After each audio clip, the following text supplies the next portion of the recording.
આજના પંચાંગની વાત કરીએ તો ભાદરવા વદ છઠ શક સંવત 1942, વિક્રમ સંવત 2077, ગુજરાતી સંવત 2076, યુગાબ્દ 5122, અંગ્રેજી દિનાંક 8 સપ્ટેમ્બર 2020 અને મંગળવાર થયો છે. આજનો સુવિચાર આપણે ફરીથી સ્મરણ કરવું જોઈએ કે ઉત્તરથી દક્ષિણ અને પૂર્વથી પશ્ચિમ સુધી વસેલા બધા ભારતવાસી એક જ માતાના સંતાનો છે. ભલે આપણે કોઈ પણ પંથ, વર્ગ, જાતિ કે ભાષાથી કેમ ન જોડાયેલા હોઈએ, આપણા બધાની નસોમાં એક જ લોહી વહી રહ્યું છે. આજના દિન વિશેષ પર નજર કરીએ તો આજે વિશ્વ સાક્ષરતા દિવસ છે. આધ્યાત્મિક ગુરુ સ્વામી શિવાનંદ સરસ્વતીનો જન્મદિવસ છે. ગુરુ નાનક દેવના મોટા દીકરા અને ઉદાસીન સંપ્રદાયના પ્રવર્તક બાબા શ્રી ચંદનો જન્મદિવસ છે. તો આજના આપણા ધોરણ 8ના વિજ્ઞાનના ચેપ્ટર 2 સૂક્ષ્મ જીવો અને આપણા મિત્ર છે કે શત્રુ એ ચેપ્ટરની આજે શરૂઆત કરીએ છીએ. Let's start our lesson.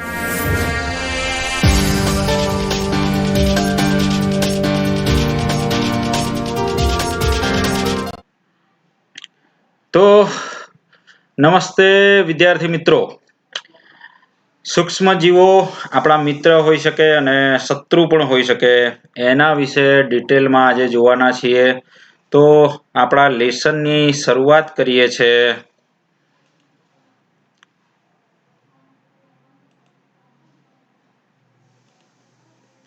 તો સૂક્ષ્મ જીવો કાં તો મિત્ર હોઈ શકે અને શત્રુ પણ હોઈ શકે.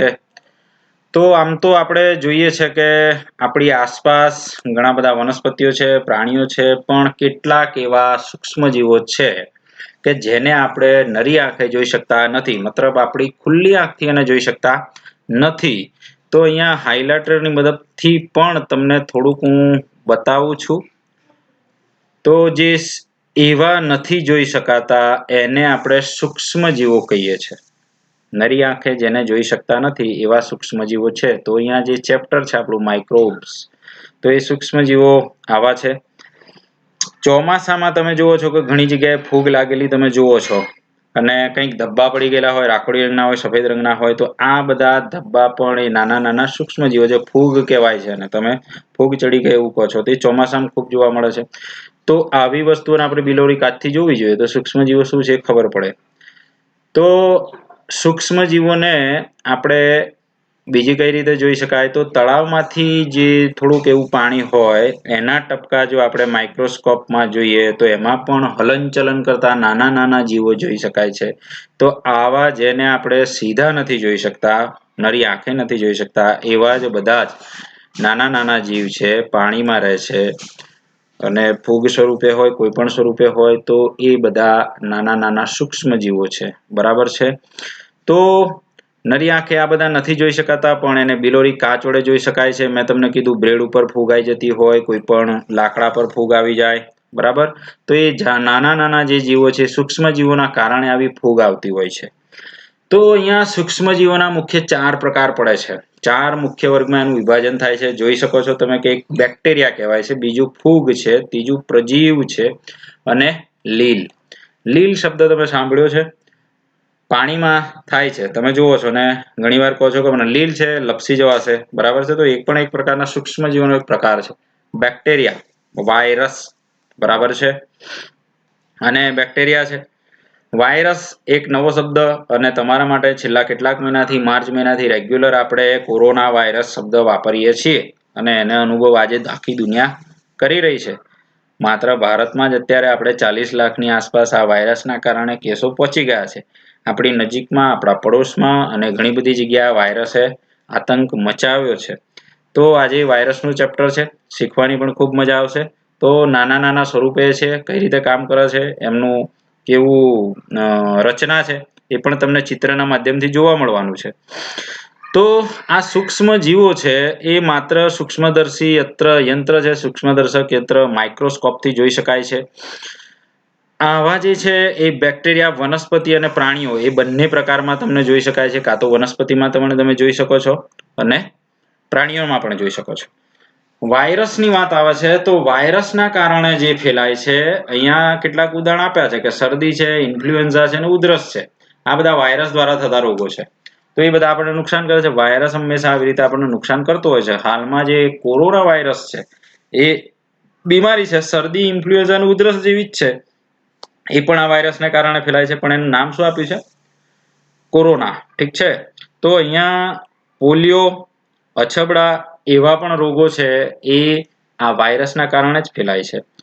બીજો એક પ્રકાર તમને અહીંયા પ્રજીવ શબ્દ વાપરવામાં આવે છે. તો પ્રજીવ જોઈએ છે તો પ્રજીવથી પણ ટાઇફોઇડ, ઝાડા, મેલેરિયા એવા બધા રોગો પ્રજીવથી થાય છે. ટાઇફોઇડ અને ક્ષય એ પણ બેક્ટેરિયાથી થાય છે. ટાઇફોઇડ થઈ ગયો હોય તો એ બેક્ટેરિયા છે. ફૂડ પોઈઝન થઈ જાય, બેક્ટેરિયા આવી જાય તો તમે બીમાર પડી શકો. જેને ટીબી કહેવાય છે, તમે ટીબી થી ઓળખો છો, જેને ક્ષય કહેવાય છે, એ શેનાથી થાય છે? તો એ પણ પ્રજીવથી થાય છે. તો આટલા કેટલાક પોઈન્ટ તમારે યાદ રાખવાના છે. હવે અહીંયા ચિત્રો છે. ચિત્રો જોવાની તમને મજા આવશે. જો અહીંયા એક બેક્ટેરિયાનું ચિત્ર છે, કુંતલાકાર બેક્ટેરિયા. તો આ બેક્ટેરિયા છે, તમે જોઈ શકો છો. એના ચિત્રો આપેલા છે. બેક્ટેરિયાના માઇક્રોસ્કોપ વડે જુઓ તો તમને આવા જોવા મળે ને આ બેક્ટેરિયા હોય, આના કારણે બીમાર પડાય. અહીંયા બીજા દંડાણુ આકારના બેક્ટેરિયા આપ્યા છે. આ બધા બીમારીના લક્ષણો છે. આવા ઝીણા ઝીણા આપણા શરીરમાં પ્રવેશી જાય અને એ આપણને ખૂબ જ નુકસાન કરે છે. તો જોઈ શકો છો લીલ, તમે એને નરી આંખે જોઈ શકો છો, પણ ઝીણા માઇક્રોસ્કોપમાં કરો તો અહીંયા ક્લેમિડોમોનાસ એમ કરીને અહીંયા એક લીલનો પ્રકાર આપેલો છે.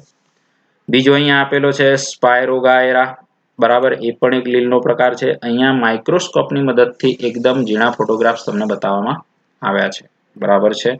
અહીંયા બીજું તમે શું જોઈ શકો છો કે અહીંયા અમીબા, બરાબર છે. તો એ અમીબાનું પણ ચિત્ર છે, એ પણ જોઈ શકો છો. આ અમીબા છે, બરાબર છે. એ એક 7મા ધોરણના ચેપ્ટરમાં આવી ગયું છે. તમે મારો વિડીયો જોશો તો તમને ધ્યાન પર આવશે. બીજું પેરામિશિયમ આપેલું છે. તો પેરામિશિયમ એટલે સ્લીપર આકારનું, તમે પગમાં જે સ્લીપર પહેરો છો એને યાદ રાખવા માટેનું છે. આકૃતિ દોરી હોય તો ઝડપથી દોરી શકાય છે. અમીબા અને પેરામિશિયમની આકૃતિ પરીક્ષામાં પૂછાય છે, તમારે દોરવાની હોય છે. તો આ પ્રજીવ છે. શું છે? પ્રજીવ, બરાબર છે. તો બીજી પણ થોડીક આકૃતિ છે, એના પર નજર કરીએ તો અહીંયા ફૂગ.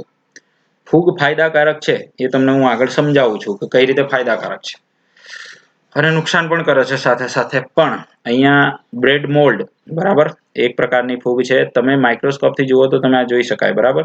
શાળામાં માઇક્રોસ્કોપ હોય તો તમે બિલાડીનો ટોપ, બરાબર છે, લીલ, પછી વનસ્પતિના પાંદડા, એવું બધું માઇક્રોસ્કોપમાં મૂકી અને એકદમ ઝીણી રચના તમે જોઈ શકો છો. અહીંયા બીજું એક ઉદાહરણ આપેલું છે પેનિસિલિયમ, બરાબર છે.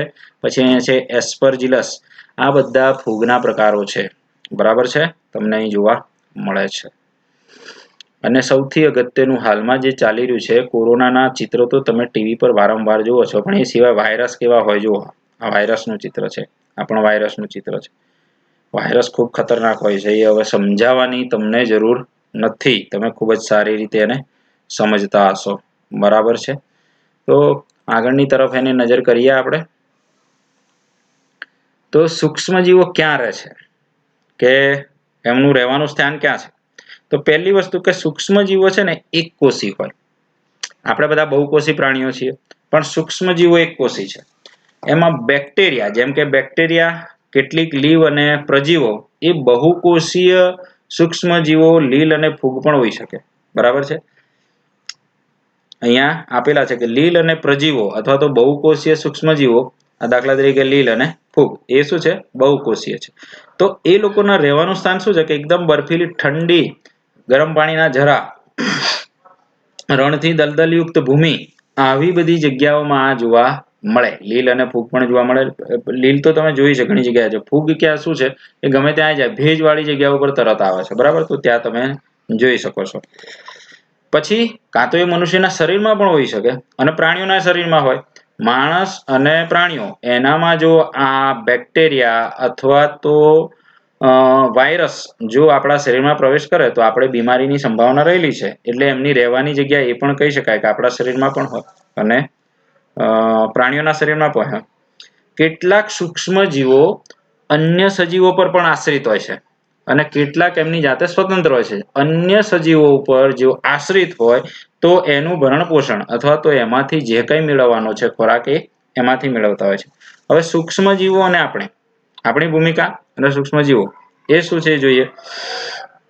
આપણા જીવનમાં સૂક્ષ્મજીવો બહુ બધા ફાયદાકારક પણ છે અને કેટલાક નુકસાનકારક છે. અને એ પાઠનું ચેપ્ટરનું નામ પણ એવું જ છે કે મિત્ર અને શત્રુ. બરાબર. તો ફાયદો કઈ રીતે છે? હાનિકારક પણ છે અને નુકસાનકારક પણ છે.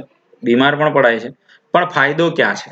તો પહેલા ફાયદો જોઈ લઈએ છે કે ફાયદો શું છે. ઉપયોગી સૂક્ષ્મજીવો. દહીં બનાવો છો ઘરે, બરાબર છે.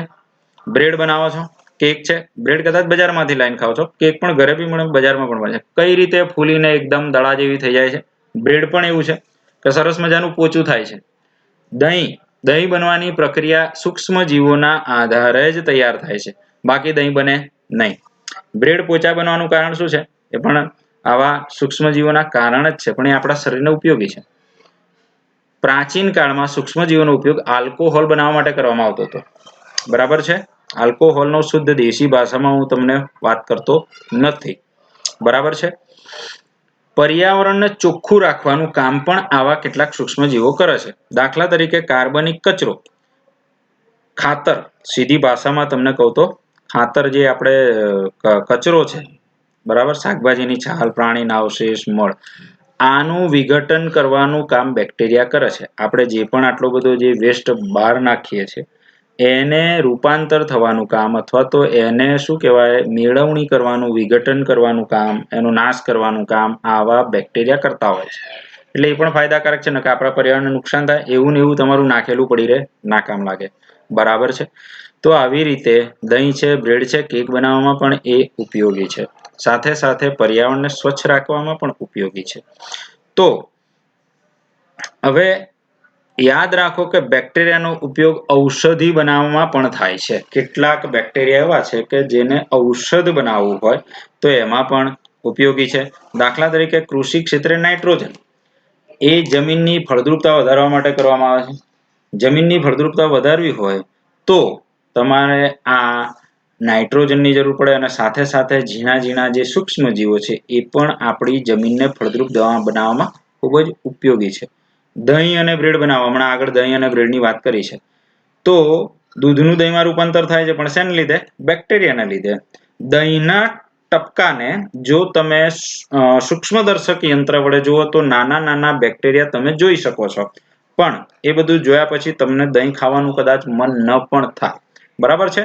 તો સીધી વસ્તુ છે કે એ ઉપયોગી બેક્ટેરિયા છે, માટે આપણે દૂધને દહીંમાં ફેરવીએ છીએ. બરાબર છે. દહીંમાં ઘણા બધા સૂક્ષ્મજીવો રહેલા છે, જોઈ શકો છો. બરાબર. એમાં લેક્ટોબેસિલ્સ નામનો બેક્ટેરિયા મુખ્ય છે. આ યાદ રાખવાનું છે, ખાલી જગ્યા આવી શકે. લેક્ટોબેસિલસ એના લીધે દહીં ઝડપથી બને છે. દૂધને દહીંમાં પરિવર્તન કરવાનું કામ કરે છે. દૂધ છે એને દહીંમાં બનાવવું હોય તો બેક્ટેરિયા આ લેક્ટોબેસિલ્સ કામ કરે છે. દૂધમાં વૃદ્ધિ પામીને તેને દહીંમાં ફેરવે છે. બેક્ટેરિયા ચીઝ અથવા તો અનેક ખાદ્ય પદાર્થોની ઉપયોગમાં એમાં પણ ઉપયોગી છે. દાખલા તરીકે તમે જે પોચા પદાર્થો બનાવો છો, જેને શું કહેવાય, દાખલા તરીકે જે લોટ છે એને તમે ગોળ ગોળ ફેરવીને જે પોચો બનાવો છો એમાં પણ આ બેક્ટેરિયા જ કામ કરે છે. દાખલા તરીકે રવા ઇડલી છે, પછી શું બનાવો છો ઘરે, ઢોકળા. તો એમાં જે આથો આવે છે, તમે શબ્દ એ વાપરતા હશો કદાચ, આથો આવ્યો એમ. બરાબર છે. તો એ આથો આવવાનું કામ આ બેક્ટેરિયા કરે છે. ઇડલી બનાવો ચોખાની, ઢોસાનું ખીરું બનાવો છો, એ બધામાં પણ બેક્ટેરિયા અને યીસ્ટ મદદ કરે છે. બરાબર છે. અહીંયા સુધી આપણે પાઠ લેવાનો છે. અને અહીંયા એક પ્રવૃત્તિ આલી છે. આ પ્રવૃત્તિ આમ તો તમે ઘરમાં રેગ્યુલર જ થાય છે, કોઈ બીજી જગ્યાએ જઈને જોવાની જરૂર નથી. બરાબર છે. એના પછી અહીંયા જે પ્રવૃત્તિ છે એમાં મેદાના લોટનું છે. મેદો પણ એવો જ છે કે એને પણ બેક્ટેરિયાની મદદથી તમે ફૂલાવી શકો છો. બરાબર છે. અહીંયા જુઓ, આ મેદા સાથેનો પાવડર છે, પછી એને રહેવા દો તો ફૂલીને કેવો થઈ જાય છે, આવો. બરાબર. તો યીસ્ટ છે, જેમ ફૂગ આવે છે ને એમ યીસ્ટ કહેવાય છે. એ શબ્દ યાદ રાખવા જેવો છે થોડો. તો એ યીસ્ટ ઝડપથી વિભાજન પામે છે અને શ્વસન દરમિયાન કાર્બન ડાયોક્સાઇડ ઉત્પન્ન કરે છે. ગેસના પરપોટા બાંધેલા મેદાનના લોટનું કદ વધારી દે છે. આવી રીતે બ્રેડ, પેસ્ટ્રીઝ અને કેક બનાવવામાં એ યીસ્ટનો ઉપયોગ સૌથી વધારે આધારભૂત છે. બરાબર છે. અહીંયા જોઈ શકો છો કે આ સાદો મેદો ઓગાળેલો છે, પછી એ જ્યારે કાર્બન ડાયોક્સાઇડ યીસ્ટ લે છે અને આને ફૂલાવી દે છે. આવી રીતે તમારે શીખવાનું છે. આના પછી કેટલાક આપણા ઔષધિઓના ઉપયોગ પણ જોવાના છે અને આપણે જે રસીની શોધો થઈ છે એવી પણ કેટલીક બાબતોની આપણે ચર્ચા કરવાના છીએ. બરાબર છે? તો અહીંયા આટલે સુધી આજનો આપણો પાઠ લઈએ છીએ. બરાબર છે? બીજા ચેપ્ટર નહીં પણ બીજા પાર્ટમાં આપણે થોડીક બીજી વાતો જોઈશું. બરાબર છે? તો ગુડ ઇવનિંગ ટુ ઓલ.